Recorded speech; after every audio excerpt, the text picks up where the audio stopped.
Good afternoon, everyone. Thanks for joining us for what you need to know about your upcoming retirement plan process. I just have a few announcements for those of you who are requesting credit. Please note that to receive CE credit, you must remain logged into the video portion of the webinar for the entire program. Logging into the audio portion only is not sufficient for CE credit. Continuing education credits are being offered for the following designations: CPE, CIMA, CPWA, CIMC, RMA, and CFP. Also, at the end of the webinar, we would like to request that all attendees fill out the evaluation form that will pop up. If you have any questions during the presentation, please submit them through the question box at the end of the webinar. We'll answer as many questions as we can, but we want to be respectful of your schedule and end on time. If we don't get to your question today, we will definitely follow up with you afterwards. Tomorrow, you will receive an email with a link to replay today's broadcast. So let's get started. We are joined today by Kate Blake, Instructional Designer and Technology Trainer at Pentegra. Kate has been with us since the beginning of her career, where she started in the retirement benefits field. And being the quick learner and talented contributor that Kate is, she quickly arose into various positions within Pentegra. Kate's been able to exemplify her deep roots of industry expertise in each position that she's held. Her impressive skills have always been the perfect complement to Pentegra's culture, so we're thrilled to have her with us today. So Kate, I'll turn this over to you and you can start talking restatements. Great. Thank you so much, Lizzie, and thank you everybody for taking the time out of your busy schedules to join us today to discuss a little bit of legalese, a little bit of changes that have happened and are coming down the pipeline, and how to best align your document restatement process with your organizational goals, needs, and create efficient processes around this need. So why is the restatement process important? Well, rules change.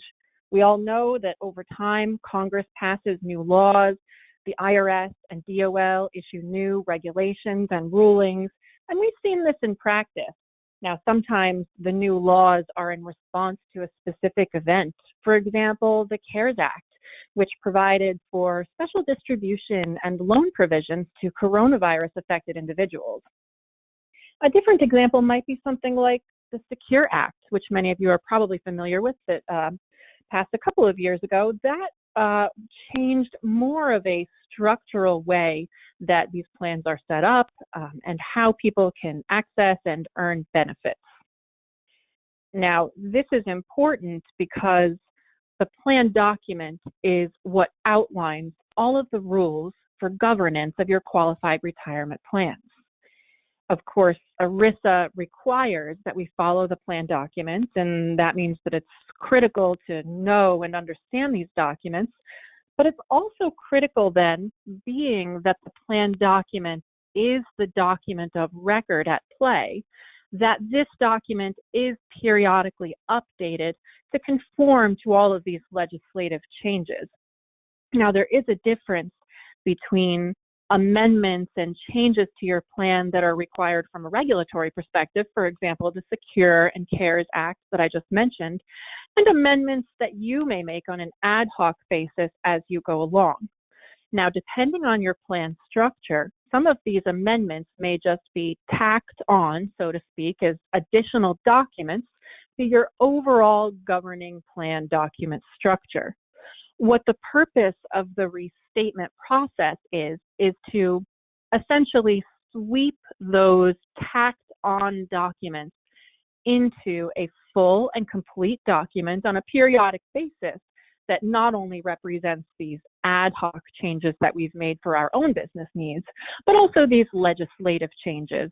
Some of these legislative changes may be voluntary, some may be required, and it's important to pull those changes into our overall governing document to make sure that we're on track and in regulatory compliance. Because, of course, if our document's not updated and we're required to follow the document, we're going to run into operational problems. So that's really the first piece, is making sure we're working with a good document. Now, when we have a good document in hand for our qualified retirement plans, this concept of reliance comes in. Reliance is necessary for plan qualification Now, different types of plans have different rules regarding reliance, but I thought it might be useful to start out with a broad definition, and then we'll dive into the specifics.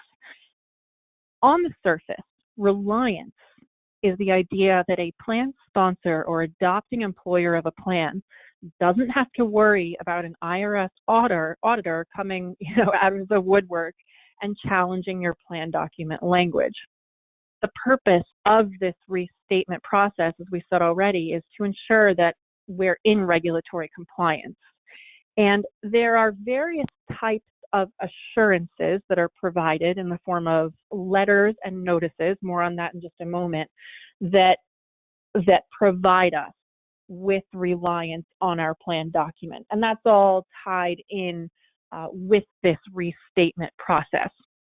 So, of course, while we always have to conform to the plan, the provisions of our governing plan document, if we have followed this restatement process, then again, we don't have to worry about somebody saying, hey, that definition of eligibility is wrong, or, hey, you have an inappropriate vesting schedule for your employees, because everything that's in the document has already been updated for compliance. So with that basic overview in mind, let's dive into a little bit about the details of how this all works. And we'll start by looking at an overview of some key terms. Now, the type of plan that you have is going to determine the type of plan document that you have. So you may have some of these, you may have more than one, and you'll understand as I go through this what I'm trying to say here. You may have just a standalone plan document, so just a basic plan document, and that document in and of itself may have all the provisions of your plan contained within it. So that's one method of setting up your plan document, and certain rules around restatement and reliance apply to that scenario that we'll discuss through the remainder of this hour today. The other scenario, and I think that this is the one that I see more commonly, is to have a basic plan document, or I kind of think of it as a boilerplate document, and then there is an adoption agreement attached to that. Now, in that instance, the governing plan document is going to outline any possible provision that an employer or plan sponsor could adopt to their plan, and then the adoption agreement has the specific provisions that have been selected in that instance. So your document may have one piece, it may have two pieces, depending on how it's set up. But an important component of this is that these documents must have a separate trust or custodial document. Again, there are certain rules around that. That does not have to be submitted as part of the restatement process, but it does have to be part of the documents that you have on file for your plan. Now, the IRS has made some changes to the restatement procedure over the years, and one of which is to give a little bit more clarity and definition around the concept of pre-approved documents. And you may know these as prototypes, which is I think kind of the older terminology that some of us who've been in the industry for a while are probably more familiar with. And what the IRS has done is they have defined two categories of pre-approved documents. We have a standardized document or a non-standardized document. So the standardized, as you can see here, less extensive, simpler documents, but there's a couple of additional regulations. It must be a safe harbor document. Employers can't make modifications to the document, and if they fulfill these requirements, just a simple safe harbor standardized document, then they can rely on the opinion letter as if it were a determination letter, meaning, again, the concept of reliance. If you conform to these provisions with a standard pre-approved document, then you are essentially deemed to be in compliance from a regulatory perspective, as long as you of course are following all the operational guidelines and following the document according to the terms. Now, as I mentioned, the standard pre-approved document must be in a safe harbor format, but what that means is that you have limited flexibility with regard to provisions.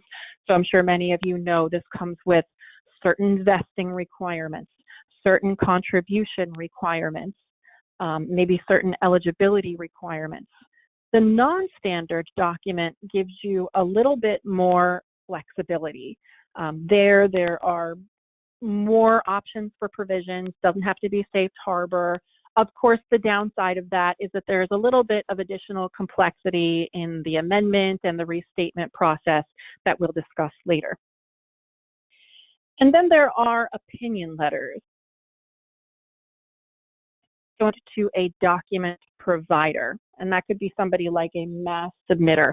A mass submitter is a U.S. business that submits opinion letter applications on behalf of at least 30 unaffiliated providers. So essentially a third-party vendor who is performing that service for you. And in that case, that also provides reliance.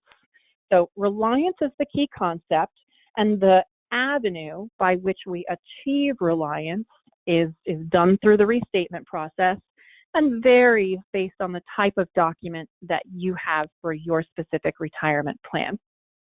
I didn't mention this at the beginning, but if anybody does have any questions, concerns, or comments as we're going through today's webinar, feel free to enter that information in the chat box. Actually, I think Lizzie did mention that, and we'll monitor that through today's webinar.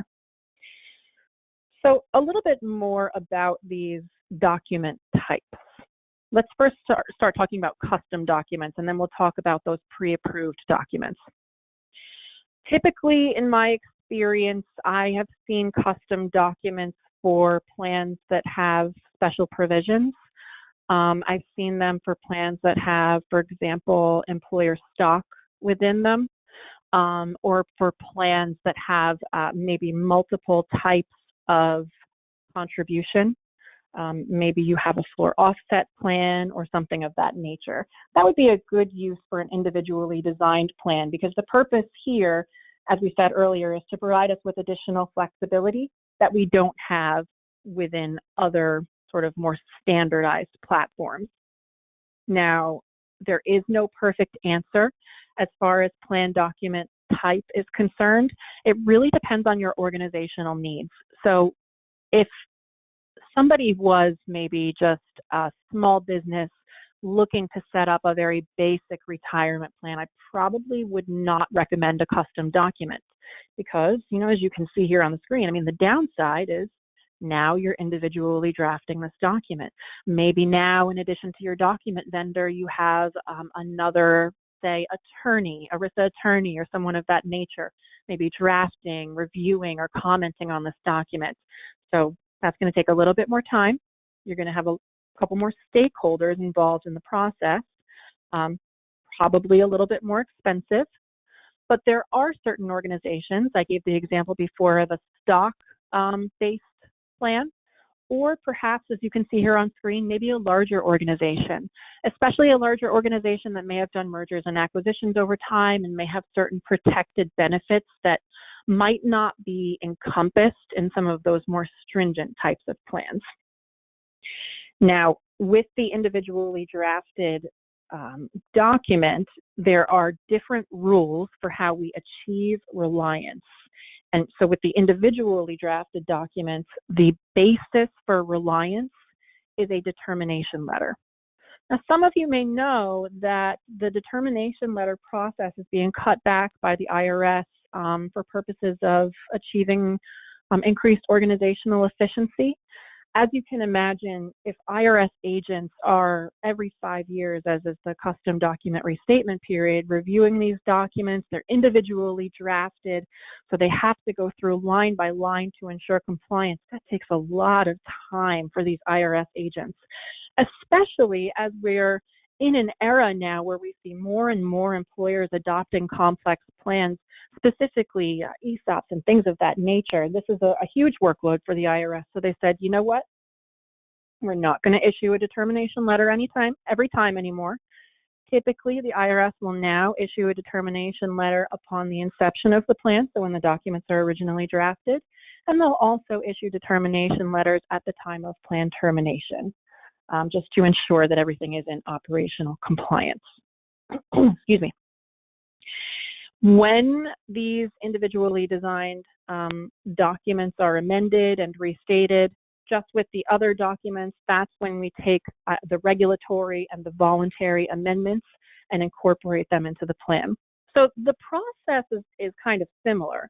On a periodic basis, we're looking at legislative changes and we're adding them onto the plan.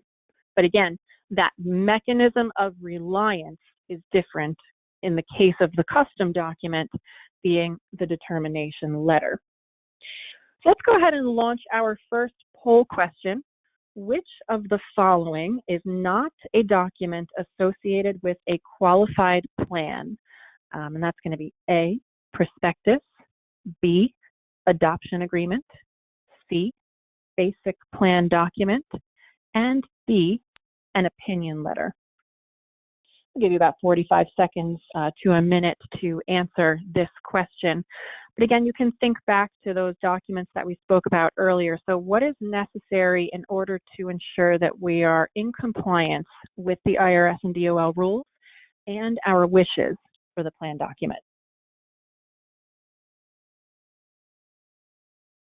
All right, I'm going to give about 10 more seconds on this poll for those who have not answered.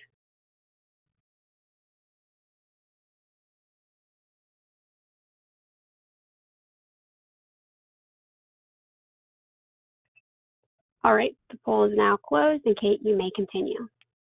Great, thank you so much, Lizzie. So the answer to this poll question is A, prospectus is not a document associated with plan qualification. So let's dive into this a little bit and then we'll move on. So as we already said, the adoption agreement, that's the one where we specify our own plan provisions. The basic plan document is the one that outlines all of the possible plan provisions that can be adopted in this instance. The opinion letter is one method of achieving this concept of reliance, but the prospectus, that's the odd man. Mm-hmm. So sorry, I hate to interrupt. Can you just reshare your screen? It seemed to have popped back out. Sure, I apologize. Thank you so much for letting me know. Can you see it? Yep, you are still on the poll slide. Oh, great. Thank you so much. Perfect. Thank you. You're welcome. Thanks, Lizzie. So the prospectus, that's our odd man out. The prospectus is tied to investments. And of course, that's what gives additional information about things like top holdings, expense ratio, risk and return profile. Now, it is important to have from an investment perspective, but it is not required for operational and plan document compliance for purposes of our discussion today. Okay, so on the slide before our poll, we were talking about custom documents. Now, let's talk about non-custom documents. So this could be our pre-approved plans that we mentioned before. The pre-approved plans, or the non-custom documents, operate on a 6-ish year schedule. Say 6-ish because, of course, we have had some changes and modifications to the program over the years. And in this case, what we do is we take the operational compliance list, and we'll take another list that I'll discuss in just a moment. And this is going to provide us with all of the information that we need to make sure, number one, that we are running the plan in compliance. And then another document, which I'll describe, I think, on the next slide, to make sure that we are sweeping all of the changes that we need to into this restatement. So there are going to be two terms. One of them is operational compliance list. The other that I just mentioned is cumulative list. So let's dive into a little bit more about what these are because there is an important distinction. So the operational compliance list, it says here, IRS summary of changes that must be currently followed, even if plan not yet amended. So what does that mean? Well, I gave the example before of the CARES and SECURE Acts, and those are great examples here. This is a list maintained by the IRS. It's periodically updated by them for new legislation and IRS guidance, and it basically tells us what we need to do right now to make sure that we're in compliance with new legislation, even if we don't have to restate or amend our plan for that information at this time. So let me give you some more concrete examples. Under the Secure Act, one of the provisions that changed was relative to long-term part-time employees.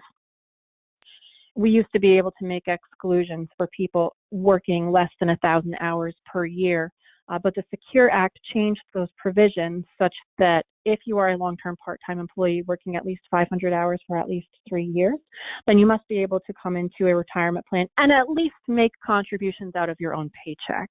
I believe the IRS doesn't require a match to be made or an employer contribution, but we have to at least extend eligibility to these individuals. Now, the Secure Act, as I mentioned before, passed a couple of years ago now, but what happened is they started measuring those number of hours per year beginning shortly after the approval of the Secure Act. But at that time, we didn't necessarily have all the final regulations and rules and amendment wording put down from the IRS about what we need to add to our plan documents. In this case, these plans don't have to be amended for this until the end of this year. So we have a little bit of a gap period here. You know, if the Secure Act passed a couple of years ago, the IRS is expecting us to start looking at these things now. The restatement's not for another couple of years, and we don't even have final amendment wording yet. What do we do? That's where the operational compliance list comes in. So you can go right ahead to Google. It's on the IRS's website. You can Google operational compliance list, and it will show you exactly what needs to be done to ensure that you are in compliance with these new pieces of legislation, even though they're not yet included in the restatement. That's going to make a little bit more sense on this slide here when we talk about the cumulative list. So you might be wondering, why aren't CARES and Secure included in the restatement process if the legislation passed a couple of years ago, right? Like, shouldn't we be including that information? So let me explain a little bit about how the restatement process timing works, and then you'll understand how both the cumulative and operational compliance lists work together and flow into this process. So the cumulative list, right now we're working off of the 2017 cumulative list for the Cycle 3 restatement. I'm actually personally finishing up some Cycle 3 restatements right now. Now, what happens, as we said, and as you can see up here, it's a 6-year cycle. So the Cycle 3 restatement period began on 2/1/17 and ends 1/31/23. So what's happening here is it's giving us a period of time during which we can restate our plan. And the purpose of the cumulative list is to tell us what we need to include in that restatement. So then you're probably wondering, as I asked the question before, well, why aren't Secure and CARES included? You know, they should be on this cumulative list, but instead they're on this weird operational compliance list that I mentioned. And that is because it takes a little bit of time, as we mentioned, for the IRS, DOL, and other stakeholders to come up with the final regulations. And then if you have a document vendor, it takes a little bit of time for them to provide wording to accommodate for these legislative changes. So what's happening here is there's always a little bit of a lag with our restatement periods. And that's to allow the IRS, DOL, stakeholders time to accommodate for these needs, wording, changes, and things like that. So what you will notice, and I'm going to actually show you in a couple of slides what's on the 2017 cumulative list, but when we look at it, what you'll notice is it's probably going to be legislation and changes that are a little bit older than what you might expect. And it's for this exact reason. So think of the cumulative list as stuff that is, I hate to use the word complete, but stuff that is ready to be added in the document because we've gone through this process. And then the operational compliance list as stuff that's passed. This is legislation that we know it exists, and we've got to conform to it, but it's not yet in our document. I think that knowing the distinction between those two lists is critical for compliance.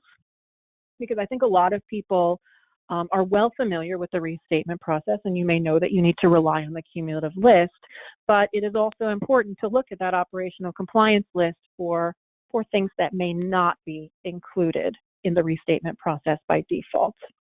And again, if anybody has questions on that, please feel free to enter them into the chat box because, as I said, I think that's really a critical component here of compliance. And it's not, the operational compliance list is a little bit outside of the restatement process because we're not actually using it to draft our document, but it is equally as important nonetheless.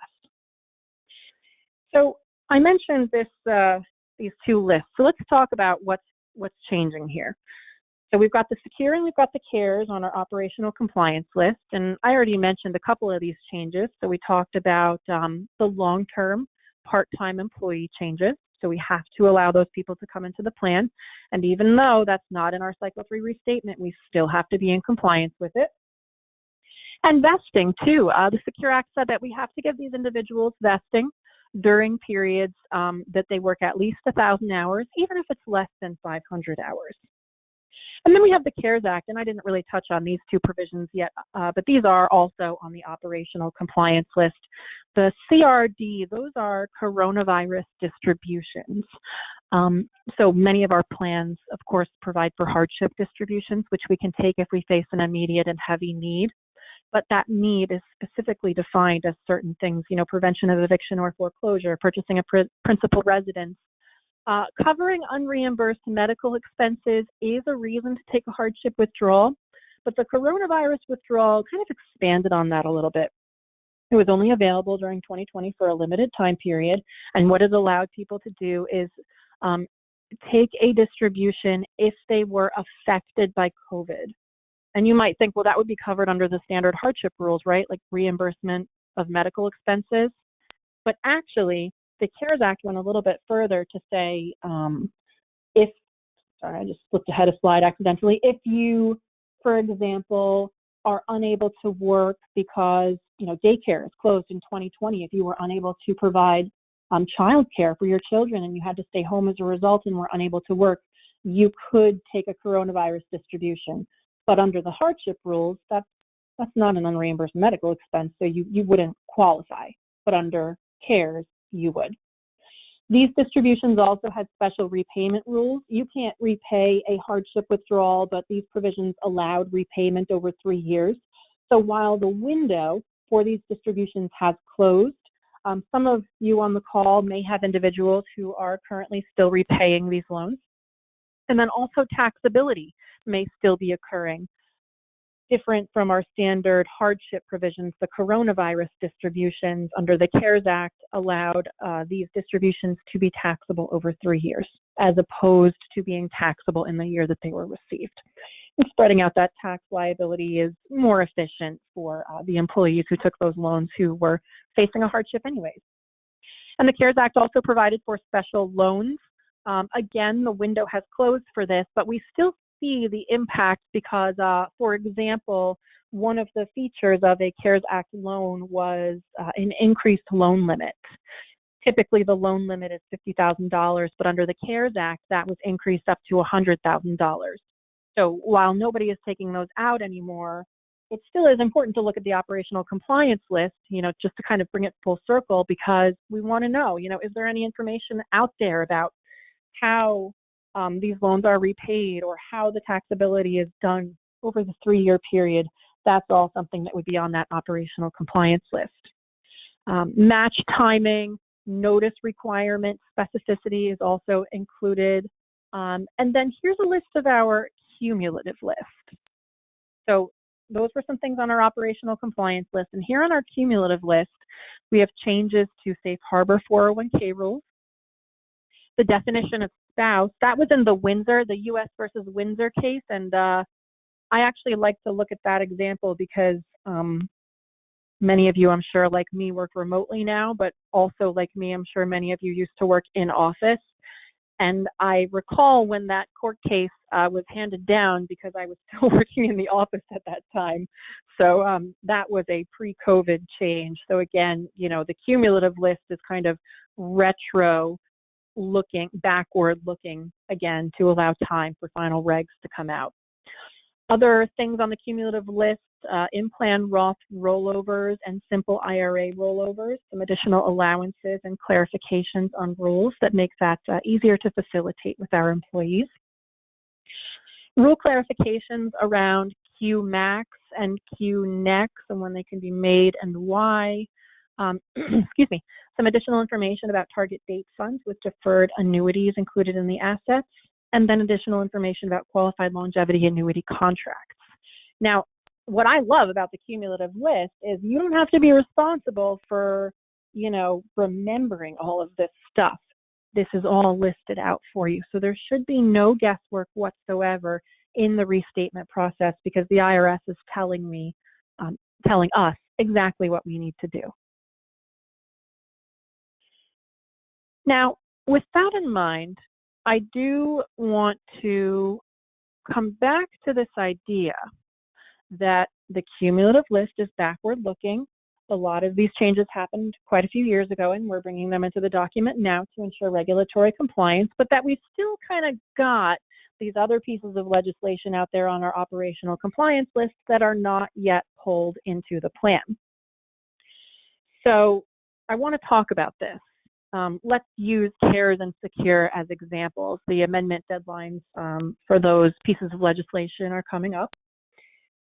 And let's use an example of, say, a plan who was on cycle 3. As I mentioned earlier, I've been working on a couple of those lately. So let's say we've got a plan who was due for a cycle 3 restatement, and they restated this year. And let's say they just signed their documents. I had many employers who just signed their documents, say, a couple months ago.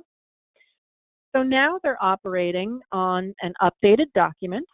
They've restated, and they satisfy this concept of reliance. But the work is not done because, again, we have the amendment deadline creeping up for CARES and SECURE, and they are not yet swept into the plan. So let's talk about what's going to happen then. So this hypothetical employer, we're restated, we're all good, cycle 3, yay. Now we've got to tack on this wording for these additional amendments. So what will happen is, and this is what we're looking at here, is the case of a basic plan. It's a little bit different in the case of the non-standardized plans or the non-standardized plans, but we'll talk about that in just a moment. So for the basic plan, the IRS, as we said, they say what we need to amend and they issue model language. So they're going to issue us model language for CARES and SECURE. They're going to tell us exactly how we need to update our plan documents to accommodate that legislation. And then our plan provider, which is our mass submitter, again, the person in charge of these documents, will send the documentation to the plan sponsor, maybe the HR person, or the plan committee. The plan committee will then review, and it says signature and resolution may be required. So let's talk about the may be required. There are some provisions that were contained within SECURE and CARES, again, just using that as an easy low-hanging fruit example, that are required. We don't have a choice as to whether or not we want to let in those long-term part-time employees. The IRS is saying we have to. In that case, if it's a required amendment, a signature may not be required. If it is a voluntary change, for example, SECURE increased the auto escalation cap on elective deferrals. It's not a required change, but if an employer wants to adopt a voluntary change, then a signature and a resolution may be required. Always remember to place in your plan records, even if you have a fully outsourced solution. Here at Pentegra, we provide 316 administrative fiduciary solutions where we take on the responsibility for maintenance of plan documents. In that case, we become the provider that needs to maintain the records, but I think that it is always a best practice, and I believe it is required for the employer to maintain these records too. So anytime you amend, restate, draft, or change a plan document, just make sure you place it in a folder or a directory with all of your other information.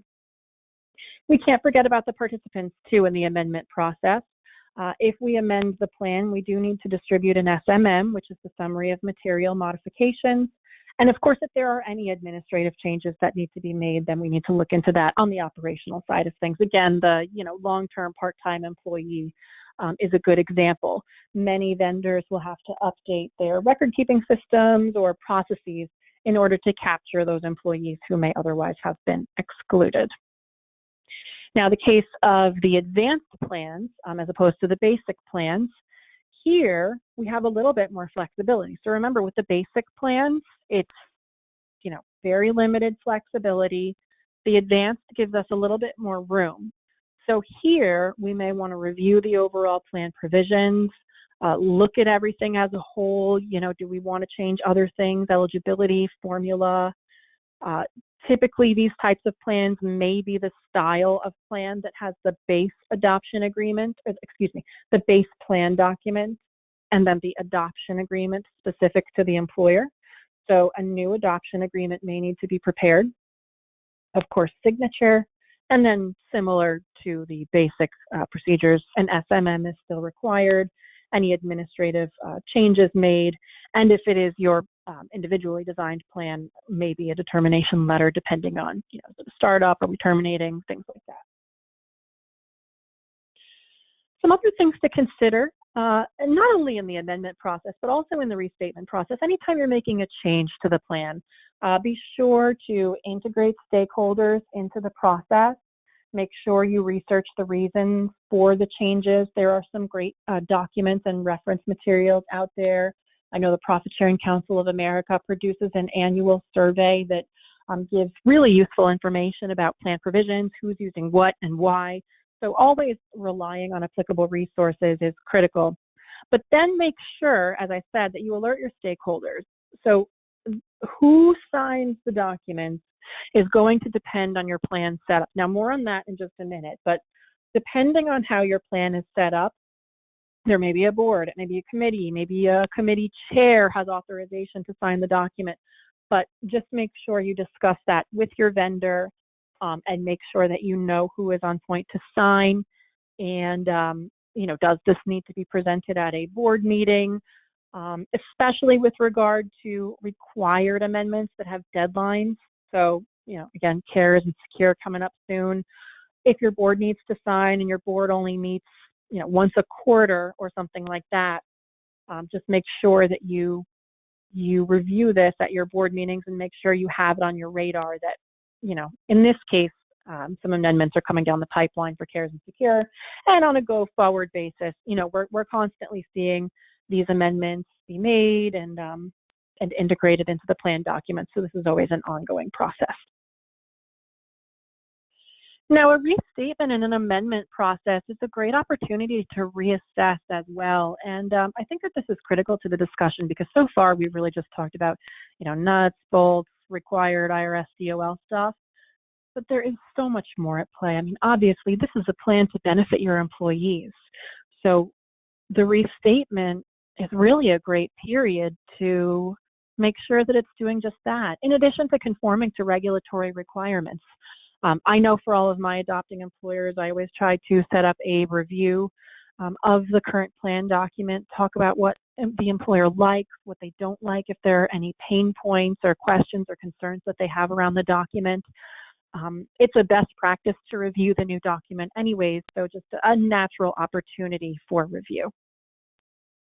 All right, it is now time for question 2 in our poll. Which statement is correct regarding plan amendments? A, shareholders must vote to approve the amendment. B, the amendment language must be filed with the SEC. C, all amendments are filed with the IRS for approval. Or D, the amendment is executed by the board or their delegate. This comes back to that slide I mentioned earlier. I believe it was the last one about remembering to check who is eligible to sign, and this may give away the answer a little bit when that person or entity meets.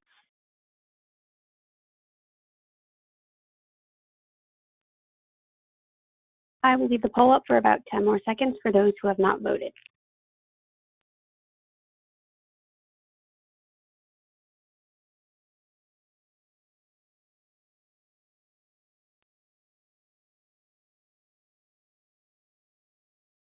All right, the poll is now closed, and Kate, you may continue.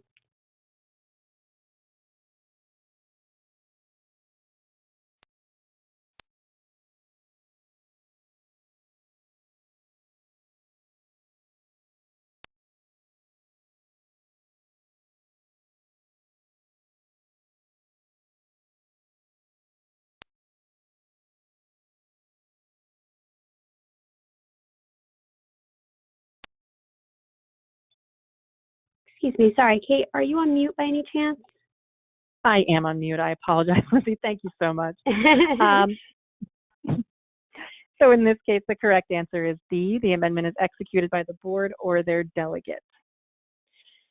All right, so let's dive in a little bit more deeply to this idea of making sure that our plan provisions meet our needs during this restatement process. So we want to review the document. Think about why provisions were selected. And I always joke, I sometimes I feel 50% money retirement person and 50% kind of like psychoanalyst, because you really do want to get into the mind of your employees here and think about what they value.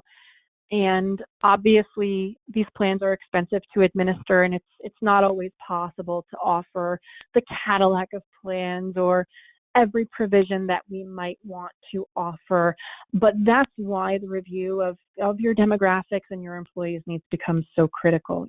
For example, maybe you want to ensure that everybody at least gets a little something, but maybe you can't afford to do that and allocate big bucks to contributions.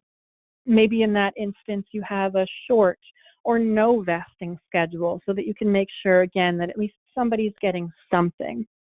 Or on the flip side, maybe you really do value rewarding your long service employees, and maybe you want to attach a longer vesting schedule so that you can give those employees a larger contribution. So what you have budgeted and are able to do in hand with your employees' needs can generally help you figure out the appropriate provisions. And then, of course, the goals for the plan. What are your organizational goals and expectations? Think about the corporate philosophy. And again, we can kind of look at these same examples in a different way. Do your employees view this as a career opportunity? Do you have high turnover, low turnover? Do you promote from within? Do you hire from outside? I didn't mention this one yet, but age. The overall age of the employees within your organization also can play into the different types and levels of benefit that you offer. So definitely a robust conversation around these needs is important. Once changes are agreed upon, the plan is redrafted, new provisions are reviewed, and as we mentioned already, the amended plan would then be executed. I think we mostly discussed these, so I'll just go through these couple slides quickly here. We talked about the Secure Act. Again, these are coming down the pipeline, amendment deadlines, long-term part-time employees. We allow vesting if people work at least 500 hours. And we already mentioned Secure also provided for an increase in the auto escalate cap. Used to be 10, now is 15%. And the idea here, I'm sure you can see, there's a pattern. It's expanding access and expanding options for people. And we already talked about these CARES provisions too, the COVID-related distributions and the loan options. Although actually I want to present this one in a slightly different light here, since we're talking about assessing your plans and your employees' needs. Certainly I hope we never have an event like what we had in 2020 ever again. But in hindsight, it is an optimal opportunity to assess employee needs. I have some employers out there who, for example, have a very locked down plan. I have some employers who allow hardship distributions on only elective deferrals, say employee money, and some who perhaps don't allow loans at all. For those employers, especially during the restatement and amendment processes, I really wanted to make sure that we looked at employee demographics to make sure that that was right for people. If you're an employer who has locked down access to these funds, which is understandable, we don't want people to raid their accounts, but if at the same time you had increased activity for these COVID loans and distributions, well, that might mean that your plan provisions are not appropriate for your needs. So I think taking the activity that we saw or perhaps didn't see during that experience can, although that was a terrible experience, it really can become useful for making sure that our plan is suited to our employees' needs going forward. All right, so we mentioned this one a couple of times today. What changes were made by the Secure Act for poll question number 3? A, the auto escalation cap was increased. B, certain long service part-time employees are eligible to participate. C, eligible long service employees receive a year of vesting service if they work 501 hours. Or D, all of the above.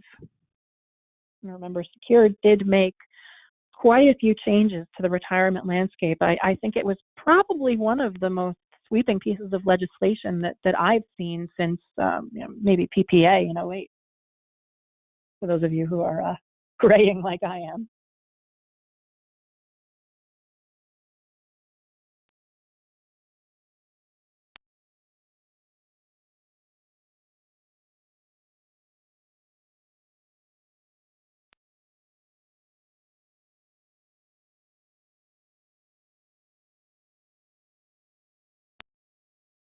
I'll keep the poll up for about 10 more seconds for those who have not voted yet.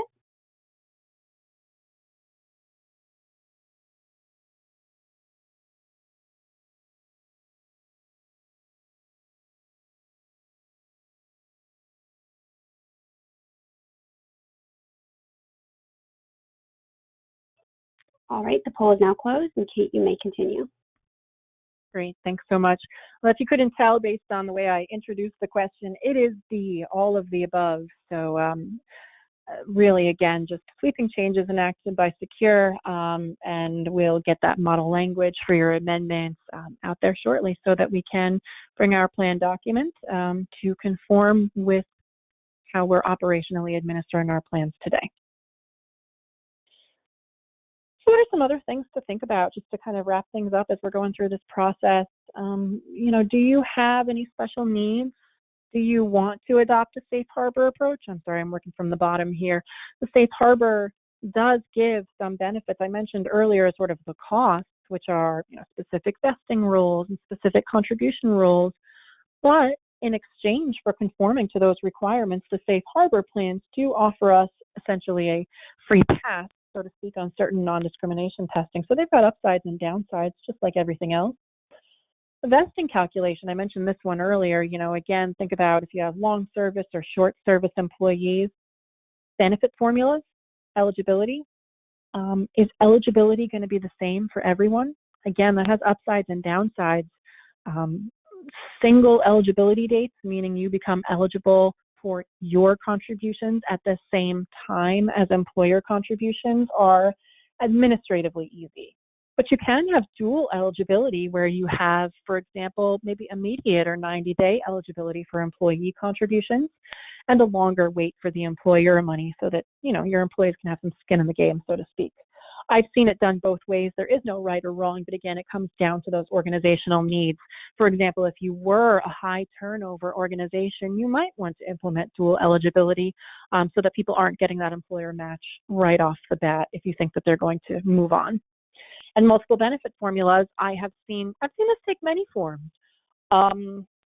A popular example I see now is maybe an employer used to have a pension plan, maybe soft froze or hard froze or terminated that pension plan, leaving a certain group of employees with lesser benefits. I've frequently seen those benefits made up in defined contribution style plans with additional benefits for people hired after a certain date. Just know if you use any of these special provisions, your document will likely not fall into those standard formats that we were looking at before. But again, sometimes they have upsides and downsides. Sometimes it's worth having an individually designed document to accommodate the needs of your business. All right, MEPs and PEPs. I mentioned before some considerations about timing with regard to restatements and amendments, and MEPs and PEPs are interesting because, as I'm sure many of you know, they are collections of adopting employers in one plan. So we have many employers, one plan, and typically the MEPs and PEPs that I have seen, excuse me, tend to have an organizational structure that revolves around perhaps having an overseeing board of directors comprised of adopting employers. Or sometimes I've seen a lead employer approach where the initial adopting employer takes the main role for these types of administrative needs. Either way, when you set up a MEP and PEP, it's important to take a forward-looking approach and make sure you know from day one who is going to be responsible for these things. And one other consideration with MEPs and PEPs, and I've actually run into this in my own personal experience over the last couple months and year, is that in my view, you'll probably want to get a little bit more lead time with your MEPs and PEPs with regard to the restatement process, because there are likely multiple levels of document. There is in all likelihood an overall governing MEP and PEP document that will need to be restated first, and then adopting employer agreements or adoption agreements for each adopting employer that detail the plans or the provisions specific to that employer. So because of that dual layer approach with the MEP level document and the adopting employer provisions, again, you'll just want to get started with that a little bit earlier because it's a little bit more time consuming for your restatement processes. MEPs and PEPs, like any other plans, should generally have an annual plan review, and during that period, that's when the board or lead employer usually convenes. I find that to be a good opportunity to review the plan documents at the MEP level to get a head start on the restatement process. So just keep that in mind if you work with any of those employers. Additionally, mergers, acquisitions, spin-offs, both at the time and during the restatement process, these should receive special attention. At the time, the action that you take with regard to the fate of the acquired plan is going to have an impact on what you can do in the future. So that's important to consider. But then during a restatement process, let's say you're moving everything all into one document now and bringing acquired employees under the provisions of your new plan. As the heading says here, you want to make sure that that's aligned with organizational goals and objectives. I've seen situations where acquiring firms have adopted some of the provisions of the acquiree firm because they felt that it was better suited to their changing needs. So all in all, just to say a PSA that just because you are the acquirer doesn't mean that there isn't something that we can learn perhaps from the acquired firm's documents, methodologies, and provisions. I think we talked about most of this already, and I'm going to kind of go through these quickly to make sure that we have time for our fourth poll question here, which of course is required for our CE credit. But just again, remember that these documents have advantages, disadvantages. If we follow the provisions, or if we follow the rules, of the restatement process, we should have assurance of compliance. It's just achieved in a slightly different way and on slightly different time periods, depending on the document that you used, whether it be pre-approved or the custom plan. All right, just enough time for our fourth poll question here. What is the primary advantage of a custom plan? So this is actually going back to what we talked about on some of the first slides today. A, no IRS filing is required. B, enhanced flexibility in multiple benefit formulas. C, less expensive. Or D, no Form 5500 required. And for this one, I think you'll probably find a clue within the question itself.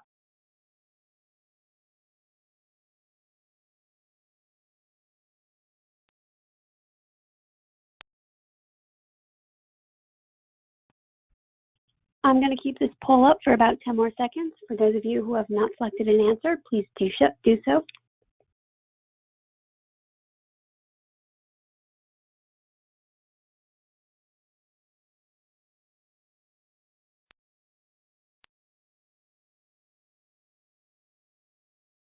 The poll is now closed. Kate, you may continue until 3 p.m. Okay, great. Thanks so much. So the advantage of our custom plan, again, our clue in the question is custom. It provides us with enhanced flexibility and multiple benefit formulas. So we always have more options with our custom plan than we do with the other types of plans. Now, to close out, you probably have partners in this process. Maybe you have a document vendor. Of course, it's important to keep in mind the support that they provide, the cost of a document vendor, again, and that's important too if you're going the custom document route, because those do tend to be a little bit more pricey. You may have to get an ERISA attorney involved, and that leads into the last bullet point of scope. Anytime you're ever working with a vendor on these matters, just make sure that you're aware of the services that they provide. So, for example, they will probably draft the new documents, but we said that one of the steps is to distribute an SMM, and that's a document that goes to our participants. Will they be distributing the SMM, or will you be distributing an SMM? So something that might be helpful is to maybe you can go through some of these items with your document vendor and ask them these questions in advance of any restatement or amendment process, just so that everybody's on the same page about services, cost, and scope. All right, so once you have your document restated, as far as next steps are concerned, just review those key document provisions. Many document vendors, I know our document vendor produces a list of provisions that goes along with the document. It's just sort of an abbreviated list, and I find those to be very helpful, so look for that if your vendor provides them. Review the operational list. Remember, that's the stuff that's not necessarily included in the restatement, but we still need to conform to ensure operational compliance. Check and make sure, see if there are any amendments coming down the pipeline as your document vendor getting ready to do the CARES and secure amendments. Make sure if you have a separate record keeper and TPA that they are administering the plan in conformity with the document. Because again, the concept of reliance says that the IRS isn't going to come knocking on our door and say that our plan document is wrong. But that doesn't mean that they're not going to come knocking on our door and say you're running it wrong. So it's a dual-sided coin between document and operational compliance. And then confirm with your other stakeholders, as we mentioned earlier, is the SMM distributed? Are there any changes that need to happen with the payroll provider? Are all the documents updated? And as we said earlier, is everything in our file? Document restatements, as you can see, while they only occur every 5 or 6 years, it is an ongoing process as we are always looking to our plans to make sure that they're in the best interest of our employees who are using them, and also serving the needs of our adopting employers. Great. Thank you so much, Kate. So guys, that wraps up the end of today's webinar. So I want to thank you, Kate, for your time and everyone who attended today. Any questions that you had and we didn't get to, we will follow up with you separately. And just as a reminder, please complete the survey questions that will pop up on your screen in just a minute. And everyone have a great rest of the day.